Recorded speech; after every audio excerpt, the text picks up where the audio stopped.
Price Lord. இயேசு கிறிஸ்துவின் நாமத்தினால உங்களை வாழ்த்துக்கிறேன். நீங்கள் சுகமுடன் இருக்க நான் பிரார்த்திக்கிறேன். நெகேமியா என்ற வேத பாரகன் தேவனுடைய அலங்கங்கள் இடிக்கப்பட்டு பாழாய் கிடக்குதுன்னு சொல்லிட்டு அவர் வருத்தப்பட்டு தேவ சமூகத்தில் அவர் வேண்டி ராஜாவின் கண்களில் தயவு கிடைச்சி அவர் அலங்கை சீர்படுத்த வராரு. அப்போது நியாயப்பிரமாண புஸ்தகம் மோசே எழுதினார் இல்லையா, அந்த கர்த்தர் சொல்லி எழுதினார் மோசே நியாயப்பிரமாணம் கிடைக்குது. அதை வாசித்து காமிக்கும் போது எதில் தவறு செஞ்சாங்க மக்கள் என்பது உணர்ந்து அழுது புலம்புறாங்க.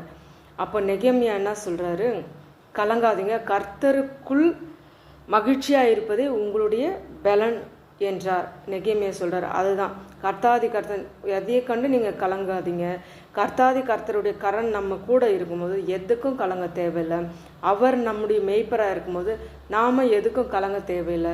தேவன் நல்லவர், ராஜாதி ராஜன், கர்த்தாதி கர்த்தன், அவர் என்னாலும் உங்களோடு